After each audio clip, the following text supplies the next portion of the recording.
Hello friends, good morning. Today I will tell all of you very important English proverbs video. So friends, without our wasting any time, let's get start the video. Friends, आज हम आप सभी को लगभग 20 बहुत यह video बहुत ही मजेदार है, सो प्लीज इस वीडियो को पूरा अवश्य देखें। आपके स्पोकन के लिए बहुत ही इम्पोर्टेंट है। सो फ्रेंड्स, ध्यान से सुनिए और सीखिए और देखिए। फर्स्ट क्या है? फर्स्ट है no pains no gains. No pains no gains, बिना सेवा के मेवा नहीं। जैसे अगर आप कोई काम करेंगे, पढ़ेंगे तभी तो परीक्षा में पास होंगे ना, अर्थात कोई सेवा किए तभी आपको फल मिला। तो उस प्रकार से आप इंग्लिश में कैसे बोलेंगे? नो पेंस नो गेंस, बिना सेवा के मेवा नहीं। नेक्स्ट देखो, इल गोट इल स्पेंट, इवेल गोट इवेल स्पेंट, जिसका मतलब क्या हुआ? जैसे आया वैसे गया, जैसे आया वैसे गया। इवेल गोट इवेल स्पेंट, जिसका मतलब क्या हुआ हिंदी में? जैसे आया वैसे गया। जैसे मान लीजिए कोई आपके यहाँ आता है, खाली आता है और खाली हाथ ही जाता है, तो आप क्या बोलते हैं? जैसे आया था वैसे गया। तो इसको इंग्लिश में क्या बोलेंगे? Eval got eval spent, eval got eval spent. Next देखिए, गुड माइंड गुड फाइंड, आप भला तो जग भला। जैसे यदि आप स्वस्थ रहेंगे तभी ना आप एक अच्छे स्वस्थ समाज की कल्पना कर सकेंगे। आप खुद ही बीमार रहेंगे तो क्या आपको कुछ भी अच्छा लगेगा? नहीं लगेगा ना। इसीलिए इंग्लिश में एक कहावत है, गुड माइंड गुड फाइंड, आप भला तो जग भला। गुड माइंड गुड फाइंड, आप भला तो जग भला। क्या बोलेंगे इंग्लिश में friends? Good mind good find, good mind good find, आप भला तो जग भला। नेक्स्ट देखिए, हेल्थ इज वेल्थ, स्वास्थ्य ही संपत्ति है। इस संसार में सबसे बड़ा संपत्ति क्या है? स्वस्थ।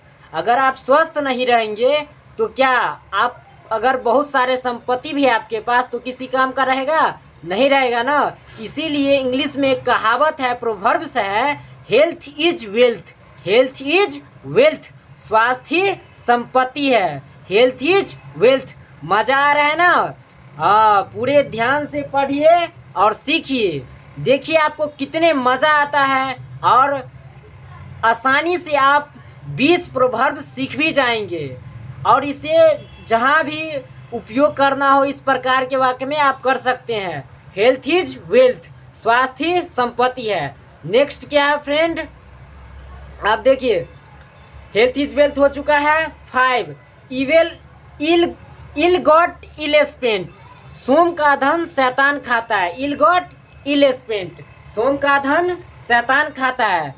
तो देखिए, अगर मान लो आप बेईमानी से कमाते हो तो वो क्या होता है? किसी बीमारी में या किसी भी कारण किसी न किसी तरह से वो पैसा चला ही जाता है। आप बोलते हैं कि नहीं? आपको कोई ठग लेता है, बेईमानी कर लेता है, आप क्या बोलते हैं? भाई ठग लिया कोई बात नहीं, उसको पचने वाला नहीं है। तो उसी तरह से आप इंग्लिश में प्रोवर्ब्स क्या बोलेंगे अब? इल गॉट इल स्पेंट, इल गॉट इल स्पेंट, सोम का धन शैतान खाता है। जिसको हिंदी में क्या बोलेंगे? सोम का धन शैतान खाता है, यानी जो गलत तरीके से पैसा कमाता है वो गलत तरीका में ही चला जाता है।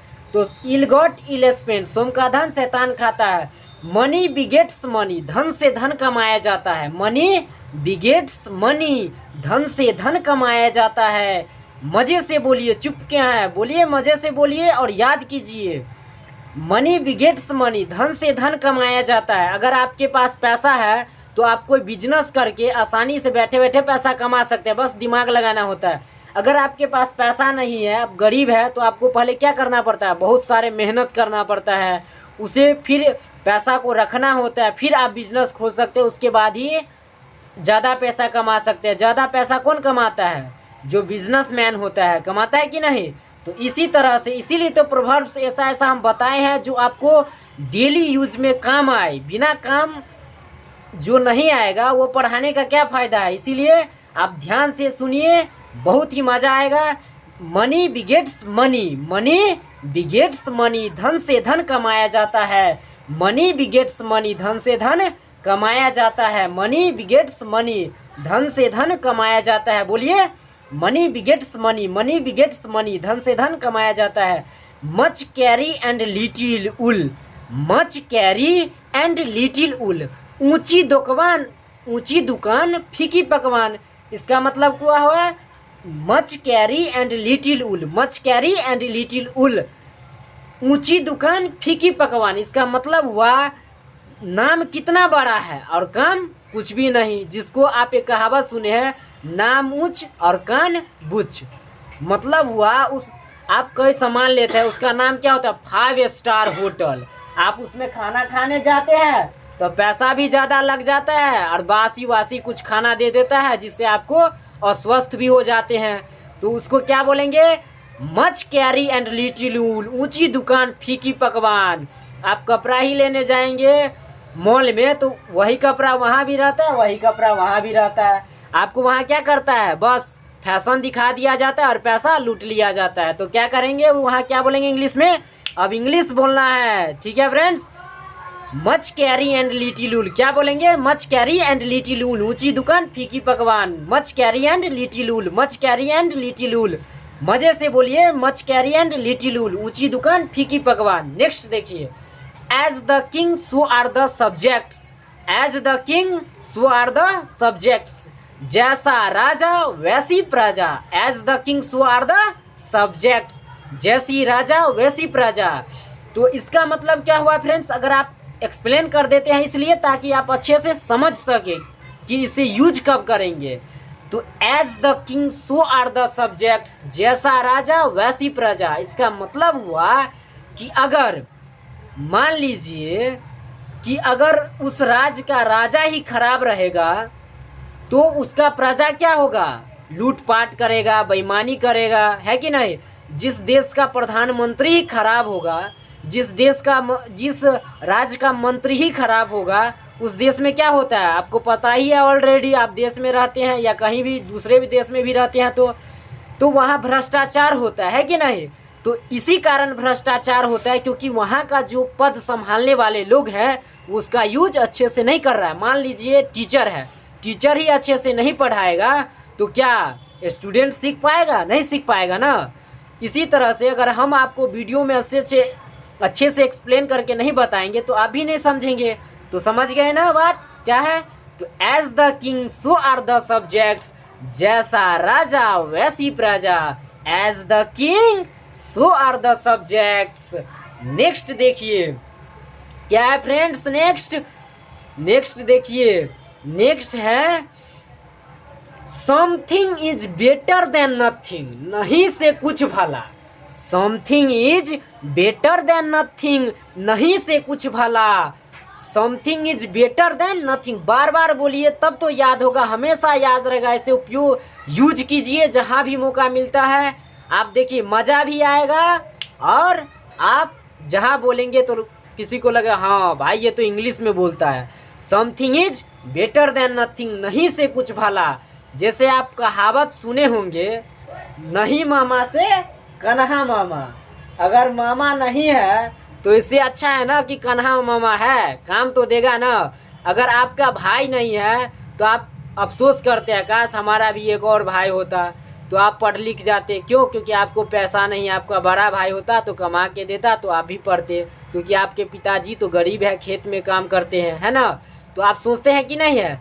अगर मान लीजिए कि आपके पिताजी बूढ़े हो चुके हैं, आप परदेश में रहते हैं, तो आप जानते होंगे कि कोई काम लगता है तो उन्हें आसानी से बता देते होंगे और वो आपका काम कर देता होगा। अगर वो भी नहीं हो, अगर वो मान लो चला गया हो इस दुनिया को छोड़ करके, तो क्या आपको लोगों को दूसरे आदमी को कहना पड़ेगा? वो आदमी क्या करेगा? जाएगा नहीं जाएगा? कोई है विश्वास नहीं है ना। कितना उसे अब वो कभी उपराग भी दे देगा, भाई तू तो ये बोला था तो मैंने ये किया था, है कि नहीं। तो इसीलिए बोला गया something is better than nothing, नहीं से कुछ भला। नहीं से अच्छा है ना कि कुछ तो है हमारे पास। Something is better than nothing, something is better than nothing, नहीं से कुछ भला। नेक्स्ट देखिए, अब जल्दी जल्दी देखिए, टाइम पास नहीं करना है, मन से पढ़ना है, ठीक है। To make castles in the air, हवा में महल बनाना। To make castles in the air, हवा में महल बनाना। जैसे काम कुछ नहीं करते हैं, बातें बड़ी बड़ी करते हैं, तो उसे क्या बोलेंगे इंग्लिश में? इंग्लिश बोल दो, पता भी नहीं चलेगा, उसका बुराई भी हो जाएगा। To make castles in the air, हवा में महल बनाना। नहीं बोलते हो ये तो हवा में महल बना रहा है, ये तो बकवास ऐसे ही मार रहा है। To make castles in the air, हवा में महल बनाना। नेक्स्ट देखिए, रिचेज हैव विंग्स, माने लक्ष्मी चंचल है। लक्ष्मी मतलब क्या हुआ? धन, रुपया, है ना, वो क्या होता है? चंचल होता है। अगर उसे सही से आप नहीं संभालेंगे तो वही होगा गुटखा, प्राग, शिखर, खैनी और न जाने क्या क्या चीज़ों में आप खर्च कर जाएंगे, क्योंकि वो एक के पास आती है तो दूसरे के पास चली जाती है। अगर उसे अच्छे से संभाल कर नहीं रखेंगे तो यही होगा। इसीलिए इंग्लिश में एक प्रोवर्ब्स है, रिचेज हैव विघ्न्स, लक्ष्मी चंचल है। रिचेज हैव विघ्न्स, लक्ष्मी चंचल है। नेक्स्ट देखिए, many a little max a mile, बूंद बूंद से घड़ा भरता है। Many a little max a mile, बूंद बूंद से घड़ा भरता है। Many a little max a mile, many a little max a mile, मजे से बोलिए, many a little max a mile, बूंद बूंद से घड़ा भरता है। बूंद बूंद से घड़ा भरता है, इसका मतलब क्या हुआ? आप रोज हजार हजार रुपया हर महीने जमा करेंगे तो आपके पास कितने सारे पैसे हो जाएंगे जो एक दिन वक्त पर आपको काम आएगा। इसीलिए बोला गया बूंद बूंद से घड़ा भरता है। आप अगर 100 रुपया 50 रुपया ऐसे ही समझ कर फेंकते रहेंगे तो एक दिन आप भिखारी बन जाएंगे, बेगर बन जाएंगे। सो फ्रेंड्स, समझ में आया? Many a little max a mile, बूंद बूंद से घड़ा भरता है। अगर आप छोटे छोटे अभ्यास करेंगे तो बड़े अभ्यास एक दिन कर लेंगे। छोटे छोटे सवाल बनाने से ही बड़ा सवाल बनता है और छोटे छोटे सफलता पाने से ही बड़ी सफलता मिलती है। तो इसीलिए एक मोटिवेशन आप लोगों को सुनाता हूँ अंग्रेजी और हिंदी में। एक बार में एक ही काम करे और जो भी करे उसे पूरी मन से करे। अंग्रेजी में एक कहावत है, work while you work, play while you play.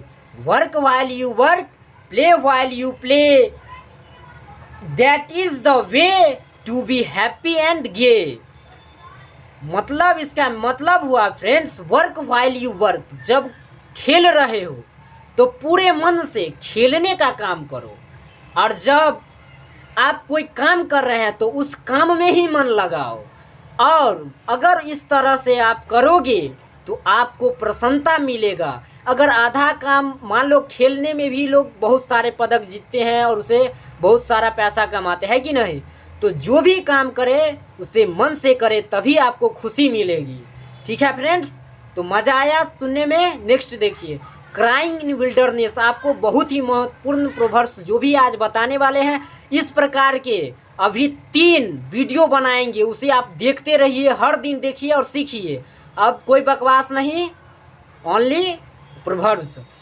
Crying in wilderness, भैंस के आगे बीन बजाना। क्राइंग इन विल्डरनेस, भैंस के आगे बीन बजाना।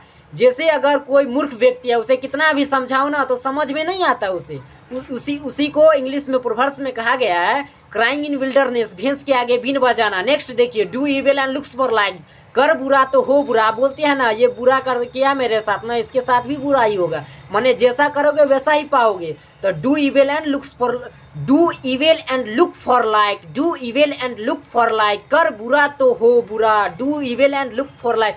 मजे से बोलिए ना, do evil and look for like, कर बुरा तो हो बुरा। नेक्स्ट देखिए, डायमंड कट्स डायमंड, लोहा लोहे को काटता है कि नहीं? लोहा लोहे को काटता है। ताकतवर व्यक्ति ताकतवर से ही टकराता है तो उसे पता चलता है, कमजोर को तो मार कर चला जाता है। उसी तरह से कहा गया, डायमंड कट डायमंड्स, लोहा लोहे को काटता है। नेक्स्ट देखिए, child is the father of man, बेटा बाप से बड़ा। कोई पिताजी से मुंह लगाता है तो आप क्या बोलते हैं, यार यहाँ तो बेटा बाप से बड़ा ही लग रहा है, मतलब अब जेठ लग रहा है कि नहीं? तो उसे इंग्लिश में क्या बोलेंगे? Child is the father of man, बेटा बाप से बड़ा। Child is the father of man, बेटा बाप से बड़ा।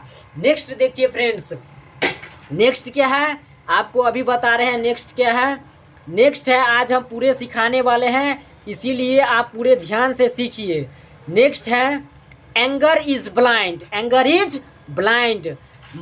मनुष्य क्रोध में मनुष्य होता है ना जो अंधा होता है, एंगर इज ब्लाइंड। इसीलिए क्रोध में कोई भी कदम नहीं उठाना चाहिए, ज़्यादा प्रसन्नता में भी और ज़्यादा क्रोध में भी, क्योंकि जब भी ज़्यादा प्रसन्नता में कोई डिसीजन लेते हैं या क्रोध में लेते हैं तो ज़्यादा ही उत्साहित से ले लेते हैं, बिना सोचे समझे, इसीलिए हमसे गलती हो जाता है।